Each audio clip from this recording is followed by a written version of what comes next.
What is up, y'all? It is your boy UncleKevDawg. Y'all know what it is. We just got off work and pulled up to the gym, and today we're hitting a back day / pull day. Of course, we got to throw some biceps in there, make sure we're not lacking, and we got a little wife beater action today. You know what I'm saying? So I'm gonna see y'all in there. We're gonna start off the workout with some deadlifts. All right, peace.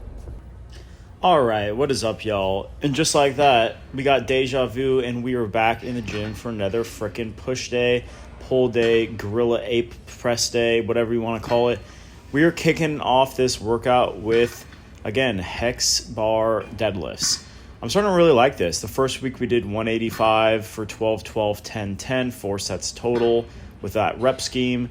Then last week we jumped up to 205. Now we're up to 225. And honestly, this was easy. This week I broke out the wrist wraps so I could just make sure that my grip is not the fatiguing element of the movement. And we got 12, 12, 10, 10, no problem. So probably next week we'll jump up again to 245. Then we moved on to this row machine exercise. I really like this grip. This is probably my favorite grip. And really trying to go as slow as possible on the way down and then really explode on that concentric motion and then pause at the top of the rep. You can really see the back working. And then we moved on to pull-ups. We're supposed to do lat pull-downs, but all those machines were taken up and we didn't feel like waiting around. So we jumped up and did some freaking pull-ups. And this felt good. I hadn't done pull-ups in a while. I was obviously already fatigued. But I definitely feel like I lost a little bit of my momentum on the pull-up game. But it's all good. We still got good form. We're still squeezing at the top. And we're at least getting in some solid reps from a quantity standpoint. And then after that, we finally got the chance to move back to the lat pull-down machine. We put on this close grip. And we did 5 sets of this total. I think the last 2 sets we were getting a little bit bored. So we just ended up just using both hands at the same time. I didn't film that, but I don't know. Maybe I'll start to switch things up just a teeny bit. It won't make a difference in the programming itself. It'll just keep my, curiosity of trying different things in the gym, staying motivated. It'll kind of tickle that fancy, so to speak. And this was it for back. We also ended up throwing in a couple sets of face pulls just to get a little bit of that trap action, some rear delts in there. We also threw in a few sets of side lateral raises at the end of our workout we kind of used that as a break before we started doing core, but it's all good. We're definitely still looking good. The side delts have not lost momentum in my opinion. I think it's just one of those things where you're going to lose momentum in certain exercises. If you're not doing them, that makes sense, but that doesn't necessarily mean you're getting weaker, you're getting smaller, you're becoming a puss, any of those things, right? And then we moved on to biceps, right? And this is the exercise scheme we've been working with for the last few weeks now, and we're going to continue to work with, trying to get stronger, trying to control the weight as far as those rope hammer curls go. It's interesting looking at all my lifts in real time, because I think in my head I'm like, oh, I'm going pretty slow and I'm holding at the top, but I definitely think that there's an opportunity, especially on the way down with that rope, the eccentric part of the movement or the elongating part of the movement. See, I actually am paying attention to this damn NASM PT class, I'm telling y'all. It's no joke, but we're learning some stuff at least. And so we did 4 sets of that before moving on to bicep barbell curls. And this week we jumped up in weight. We've been doing 50 pounds. Now we got 60 pounds, and that's moving pretty nicely. Probably going to continue to kick it with the 60 pounds before eventually going up to 65 or 70, whatever the next progression is that naturally makes sense. But this was it for the workout, guys. And then, of course, we did the core. And I'll chat a little bit about the core and kind of my approach later on in this video. But it's no joke. It's no joke. We're definitely trying to make sure that the abs start popping out as well as every other muscle group, right? Anyways, I hope you guys enjoyed this video. Peace out. What's up, y'all? We are back from the pull day, the back and biceps workout, and we're about to crush some dinner. Of course, you already know we got to stay hydrated with some Gatorade Zero.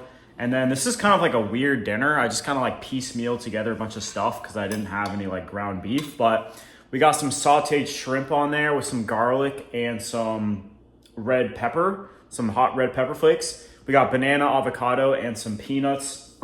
Kind of like a circus animal type diet. But it's all like real food, you know, like something your grandma would know, right? A banana, shrimp with like real seasoning, garlic and red pepper flakes, peanuts, avocado, like actual food, right? And so I've been trying to prioritize eating as much real food as possible, stuff with a single ingredient, and then seasoning it myself with salt and pepper and garlic and things of that nature. That's what I at least do with a lot of the ground beef I eat. I think right now, organic grass-fed ground beef is definitely my number one protein source. And then, you know, after that, it's probably like eggs, yogurt, cottage cheese, and mainly grass-fed ground beef. And then also chicken thighs. I've been doing a lot of chicken thighs lately. I know like chicken breast is the typical bodybuilding protein source, but we're rolling with the chicken thighs because they're a little bit more flavorful in my opinion. They don't get as dry and there's more fat substance in them. And right now my diet is pretty fat heavy. So, you know, instead of you just eating a bunch of peanuts, which I do, I'm also eating chicken thighs. And so that's definitely like one of the main things that I'm trying to do. But anyways, we're about to smash this and I'll check in with y'all later. Peace. All right. What is up, y'all? It is your boy, UncleKevDawg. We just hopped out of the shower and took the dog for a walk. And I wanted to tap in with y'all and give you a quick update on my physique and my macros, because it's been a while since we talked about that. Make sure this is straight. Hold on, give me 1 second. Sometimes the stand is a little bit finicky, but we're back. Anyways, we've been eating about 2,900 calories a day. That is a lot. Most of that is protein and fats. I think our carbs are about 220 or so. And now after kind of going from about 164 to 167 after we got back from Vegas, we are going to start dropping the calories. So I'll give y'all like an official breakdown, but I think we're going to drop the carbs by 10 grams a day and we're going to drop the fats by 25 grams a day. We were eating like 150 grams of fat. I think I was telling y'all I was just like drinking olive oil at the end of the night and like eating peanuts and putting olive oil into protein shakes and all types of stuff. So I think reducing the fats will definitely help, and, you know, still relatively high carbs at 210 grams a day. But I think over time, you know, we're going to be able to actually lose some weight, which will be nice.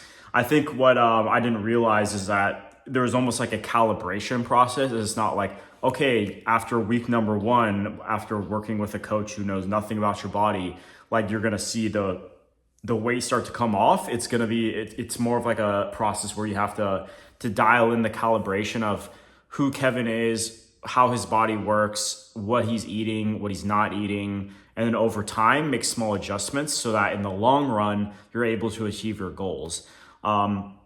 So starting tomorrow, we're going to have updated macros. My coach just sent me the updated macros after I've been sending him what I've been weighing in at almost every day. Like I try to weigh myself every morning unless I'm on the road or unless I tend to forget.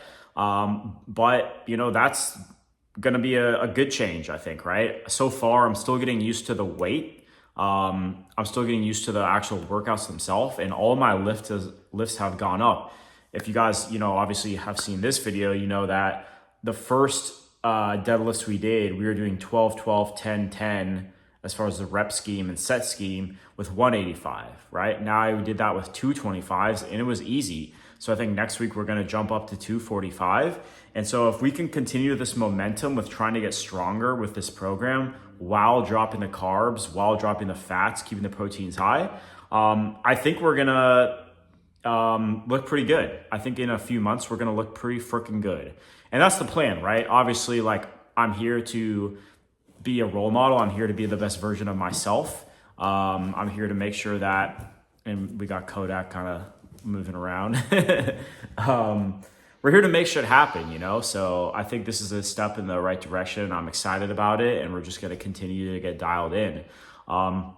Something else, just from like an observation standpoint, I thought I was working out my core a lot. Like I was doing core like twice a week for maybe about 10 minutes after my lifts, right? Usually on a leg day or something like that.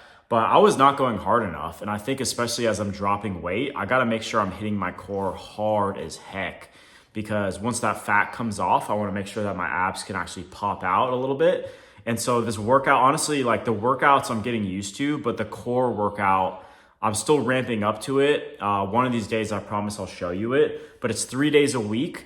It probably takes about 20 minutes in total because we're doing like a 2-part circuit. Like one part is just like 7-minute circuit, take a little bit of a break, and then we do the second round of the circuit, which is essentially like medicine ball crunches, the ab roller, which kicked my ass, and then like reverse crunches.